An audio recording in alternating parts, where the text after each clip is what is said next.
ये जो मामला है, ये जो बातें हैं, ये जो विचार हैं, ये इन लोगों के हैं, रिटायर्ड आईएएस के व ट्रस्टी बैप्टिस्ट संस्था के। जेएमसी का इन बातों से कोई लेना देना किसी प्रकार का नहीं देखा जाएगा या जा सकता।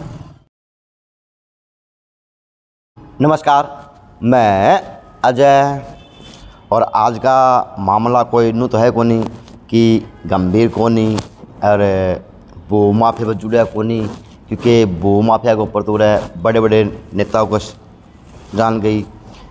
बिना सौदा के क्यों हो लिया वो माफिया के ऊपर फिर से एक आईएएस अधिकारी अपने से पूर्व आईएएस अधिकारी पूर्व, मैं बोलूँगा सर, चिंता ना करें, मुझे पता है कि आप रिटायर्ड हो चुके हैं। एक तो आप बागवानी भगवान घर में बैठे बैठे समाज सेवा कर रहे थे, इतना कर सका। तो पूर्व आईएएस अधिकारी रहे जिन्होंने इसी देश की राजनीति को भी देखा हो, देश के एक भिन्न भिन्न मुद्दों से भी गुजरे हों, और भिन्न भिन्न व्यवस्थाओं के ऊपर इनकी कलम के ऊपर काम हुआ हो उस देश के अंदर। ये उस कुर्सी पर विराजमान रहे थे।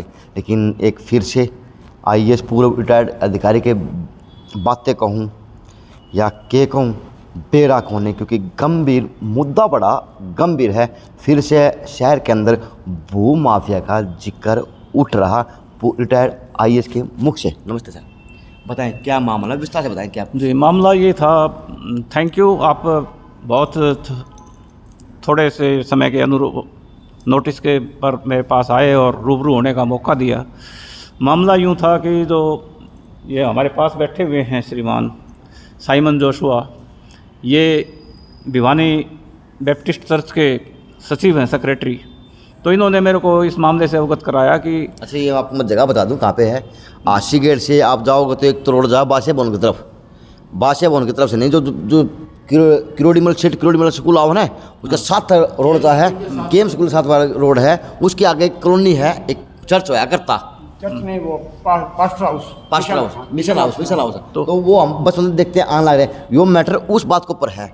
ये केम स्कूल ऑफ एजुकेशन के पास लगती जगह है, 12,000 गज से ऊपर है, 3.25 एकड़ के करीब है, बेशकीमती जगह है।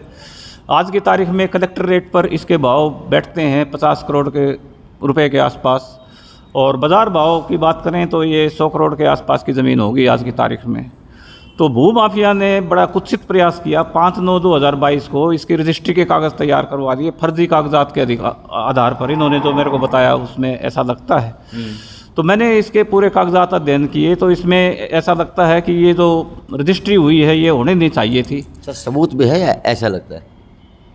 क्योंकि नहीं, इसमें सबूत भी है, मैंने अध्ययन किया है, तो मैं इस निष्कर्ष पर पहुंचा हूँ। अच्छा, आप पहुँचे हैं? हाँ जी। कि आप कहीं ना कहीं संख्या भी इसमें गड़बड़ हुई है, इसमें कहीं ना कहीं गड़बड़ है।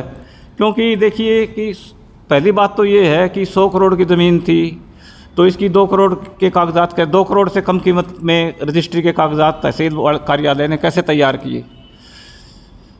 तो दूसरी बात ये है कि जो विक्रेता था उसके खिलाफ तो चर्च की ज़मीन अवैध तरीके से बेचने के कई हिंदुस्तान में केस चल रहे हैं, आपराधिक मामले। इस बात पर प्रशासन और तहसील ने ध्यान क्यों नहीं दिया। तीसरी बात ये है कि ये ज़मीन जो है म्यूनिसिपल कमेटी की हदूद के अंदर थी, नगर पालिका के हदों के अंदर थी ये ज़मीन, और बेशकीमती ज़मीन है और कमर्शियल पॉकेट है।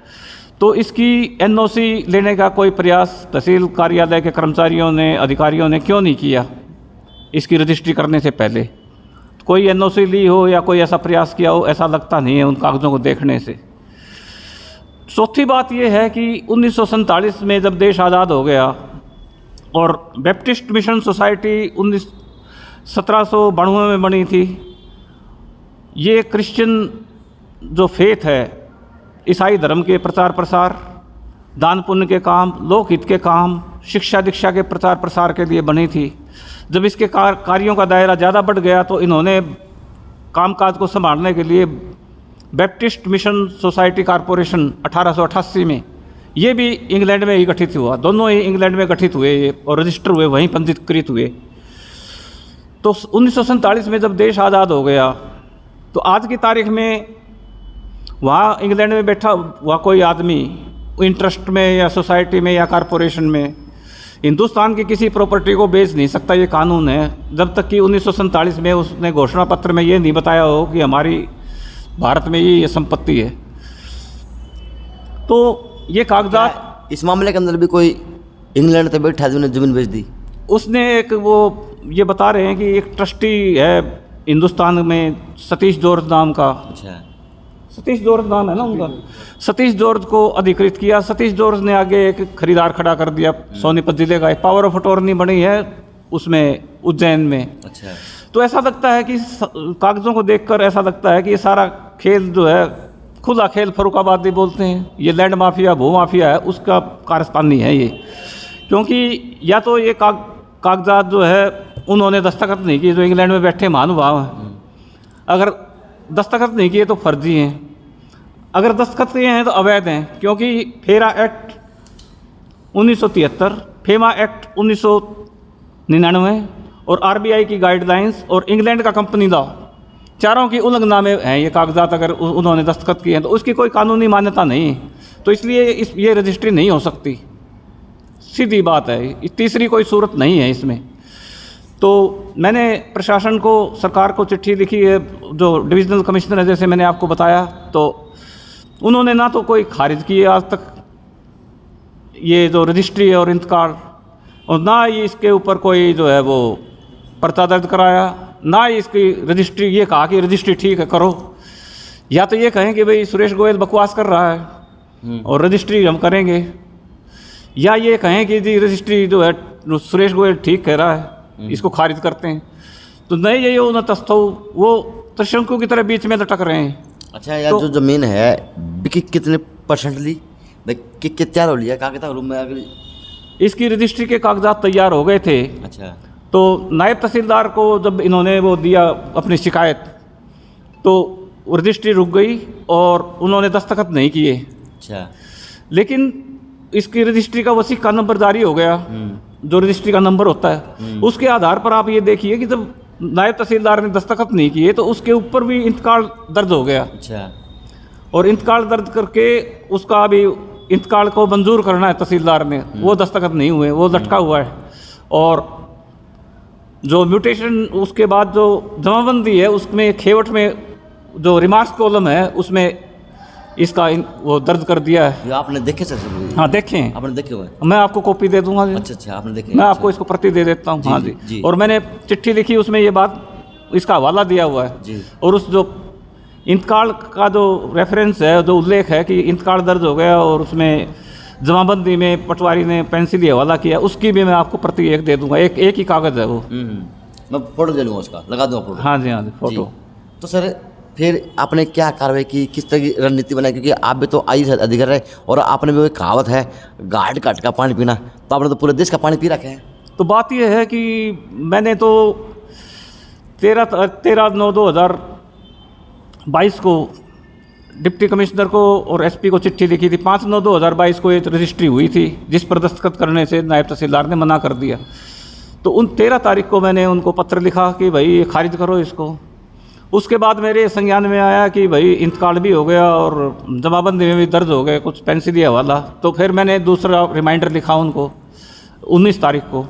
उसके बाद 24/9/2022 को जो है वो जो डिविजनल कमिश्नर है उनके ऊपर जो अधिकारी हैं उनको पत्र लिखा। सरकार के लेवल पर भी इनकी कोई कार्रवाई चल रही है, इनकी कंप्लेन, ये बैठे हैं जो पीड़ित पक्ष। तो हम इंतज़ार कर रहे हैं कि या तो इधर करें फैसला या उधर करें। तो असमंजस की स्थिति में चूँकि थे तो मैं मीडिया से इस बीच में रूबरू हो गया। तो आप लोग अगर आवाज़ उठाएंगे तो प्रशासन जो है, तो उठाने वाली बात है तो आपके डॉक्यूमेंट उठाएंगे जी। ऐसा लगता है, आपको पता है, ऐसा लगता है कि जो हालात हैं उसकी ये भूमाफिया की कारस्तानी है और सामाजिक ना जो राजनीतिक संरक्षण उनको मिला हुआ भूमाफिया को, इसलिए जो है वो प्रशासन भी दबाव में है और ना इधर जा पा रहे बेचारे ना उधर जा रहे, उधर जा पा रहे, बीच में जुल्म लटकने लग रहे हैं। बीच में जी नमस्कार, अपना परिचय दे दो और थोड़ी व्यवस्था भूमिका बनाए कि किस प्रकार क्या मामला है। मेरा नाम साइमन जोशुआ, मैं सेक्रेटरी बैप्टिस्ट चर्च भिवानी का हूँ जी। और जैसे ही मुझे ये पता लगा कि यहाँ पर हमारे जो समाज की भूमि को बेचने का प्रयास किया जा रहा है, तो 4 बजे करीब कोर्ट में। पता कब चला? मेरे को 5/9/22 को मुझे पता लगा। 5 को? हाँ, शाम को 4 बजे मेरे पास अच्छा। फ़ोन आया मेरे सूत्रों के जरिए कि ऐसे से आपके समाज की भूमि की रजिस्ट्री हो रही है, आप जल्दी पहुंचो। मैं वहाँ पर गया और मैं जाते ही नायब तहसीलदार के पास में गया। मैंने कहा ये ऐसे अवैध तरीके से इस भूमि की रजिस्ट्री की जा रही है, आप कृपया रोक लगाइए। तो नायब साहब ने मेरे को आश्वासन दिया कि मेरे पास ऐसे कोई कागज़ नहीं आए हैं, अगर आ भी गए तो मैं इसके ऊपर सिग्नेचर नहीं करूँगा। तो ये लोग हैं कौन जो रजिस्ट्री कराने लग रहे हैं? ये जो शहर के लोकल हैं, बाहर के हैं, कहाँ के, लंदन के आ रहे हैं? जो ये रजिस्ट्री कराने के लिए जो आया है वो उज्जैन से आया है, MP से। अच्छा, MP से आए हैं। MP से है। वो अपने आप को BMSC का डायरेक्टर सेक्रेटरी बताता है, BMC? Baptist Missionary Society corporation का। ये तो आपकी जो लड़ाई है, ये तो सोसाइटी के अंदर की लड़ाई है या बाहर की लड़ाई है? नहीं, हमारे ये अंदर की है सारा जो आपके अंदर की लड़ाई है ना? ये तो प्रॉपर्टी माफिया तो फिर आपके अंदर के हुए, बाहर का माफिया कौन सा हुआ? वो लोकल ये में मिले हुए हैं। लोकल के भी मिक्स होते हैं इसके अंदर। ये हमारा जो लोकल जो है नहीं, जो आप कह रहे हैं BMS आया हुआ है, ये कहाँ से आया हुआ है? वो उज्जैन से। उज्जैन से उज्जैन से। तो वो भी तो कहीं ना कहीं आपका ईसाई का, तो ईसाई तो है, वो हमारा आपका ट्रस्टी है, आपके ट्रस्टी की हिस्सा भी वही है या फिर ऐसे कैसे? वो फर्जी है सर। अच्छा, वो फर्जी बन के आ गया। अच्छा। वो फर्जी ट्रस्टी बन के आया हुआ है और अपने आप को वो BMSC का सेक्रेटरी बता रहा है जी। हाँ, तो उसने फर्जी आदमी यहाँ पर खुद खड़े होकर के तो भूमाफिया भिवानी की है, भूमाफिया भूमाफिया उज्जैन की यहाँ है या भूमाफिया लंदन की है? जिन्होंने खरीदी जमीन हाँ। वो यहाँ सोनीपत के हैं, रोहतक के हैं। अच्छा। जिन्होंने वो जमीन खरीदी है, अच्छा हाँ, उनसे तालमेल करके इन्होंने जमीन को बेचा है। अच्छा लोकल भी इसमें मिले हुए हैं। और लोकल में भी इसके अंदर यहाँ पर भूमा के साथ मिले हुए हैं। अच्छा। लोकल और यहाँ का प्रशासन जो रजिस्ट्री वगैरह डिपार्टमेंट है वो सारे अधिकारीगण भी यहाँ सब मिले हुए हैं। तो रिटायर्ड IAS आपके साथ में हैं और बड़ी बारीकी से इन्होंने काम किए और सुलटाए होंगे गरीबा के, अमीरा के। तो अब क्या कदम उठाया जाएगा, किस प्रकार के और क्या आपने लगा दी? मैं IAS साहब से मिला था, श्री सुरेश कुमार गोयल जी से, और मैंने रिक्वेस्ट की थी कि हमारे समाज के लिए आप आवाज़ उठाएं, क्योंकि हमारा समाज माइनॉरिटी में आता है और यहाँ पर हमारी तादाद इतनी नहीं है और यहाँ हमारी बेशकीमती हमारे समाज की भूमि है। यहाँ पर मैं इनसे रिक्वेस्ट की कि हमारे साथ में आकर के आप मीडिया से रूबरू हो और पूरे यहाँ पर भिवानी के, हरियाणा के हिसाब के और इंटरनेशनल नेशनल लेवल के ऊपर आप इस आवाज़ को उठाएं। मैं इनसे ये रिक्वेस्ट की थी, ये मेरे साथ आए हैं और ताकि आप लोगों के जरिए इस आवाज़ को उठाया जा सके। एक कहावत है, बाढ़ खेत को खान लाया जाए तो खेत मक में ओवा को नहीं, सारे जिम्मेदार हैं। अब या लड़ाई समाज के अंदर की है, या लड़ाई समाज के बाहर के लोगों की है, या लड़ाई भू माफिया की है, लेकिन या लड़ाई है। अब शुरू कहाँ पे हुई है, ख़त्म कैसे होगी पता नहीं, लेकिन ये है कि एक तमिल के लिए 11 हो गए। अब रिटायर्ड IAS उनका साथ देंगे, अब ये लड़ाई लंबी लड़ने का काम करेंगे, ऐसे होगा? हाँ जी, लंबी लड़ाई लड़ी जाएगी तो? जी हाँ, ये लड़ाई लंबी लड़ी जाएगी और हमारा ये उद्देश्य ये है कि ये समाज की चैरिटी के लिए भूमि है, इसको धर्म कर्म के लिए भूमि है, इसको बेचा ना जाए, इसको समाज में इस्तेमाल किया जाए भूमि को। अच्छा। हाँ, और इसको चर्च इस्तेमाल करे। इसमें जो है अजय जी, मेरा कोई व्यक्तिगत स्वार्थ नहीं है, मेरी इनसे कोई रिश्तेदारी नहीं, कोई जान पहचान भी नहीं थी। तो ये तो एक जनहित का मुद्दा है कि 100 करोड़ की ज़मीन जो है 2 करोड़ में जो है एक गुंडे लोग, जिनका पिछला रिकॉर्ड भी अच्छा नहीं है, विक्रेता तो है। गुंडे तो इन्हीं समाज के तो हैं। नहीं नहीं, गुंडे भी तो इन्हीं हाँ, समाज मैं के तो उस पर आ रहा था। नहीं, समाज के नहीं है, उसमें जो बता रहे बस कौन है फिर वो विक्रेता है, जो वो सतीश जॉर्ज नाम का एक आदमी है, स्वयंभू वो है, वो स्वयंभू अपने आप को डायरेक्टर और प्रेसिडेंट बताता है। तो उसके खिलाफ भारत के कई शहरों में आपराधिक मामले दर्ज हैं, जो चर्च की संपत्तियां अवैध तरीके से बेचने के, गलत तरीके से बेचने के केस चल रहे हैं। वो एक संदिग्ध चरित्र का आदमी है। सर मैं तो ये करो ना, फिर लोकल माफिया नहीं मिली हुई, ये तो आपका जो BMS है, जो आपके बैप्टिस्ट संस्था है, ये उससे के अंदर की माफिया है। वो भी है और लोकल भी इसमें मिले हुए हैं, उनके तार भी आपस में मिले हैं, उनके आपस भी में तार जुड़े हुए आपस में। तार, कुछ हिस्सा उसको मिल जाए, कुछ इसको, क्योंकि वो राजनीतिक संरक्षण प्रोवाइड करता है लोकल माफिया। अच्छा, हाँ, वो उसके बिना कहानी जुड़ती नहीं है, कहानी बिड़ती नहीं है। तो जी प्रशासन से विनती है कि अगर ऐसा मामला है तो ध्यान दिया जाए और दिलवाया जाए और उच्च अधिकारियों को बात संज्ञान में होनी चाहिए। लोकल माफिया, एक मिनट और है कि लोकल माफिया अगर नहीं हो तो उसके साथ में फिर पॉलिटिकल वो नहीं आएगा संरक्षण। अच्छा, राजनीतिक संरक्षण भी जरूरी है, नहीं तो तहसीलदार और DC और वो दफ्तर में नहीं घुसने देंगे उनको।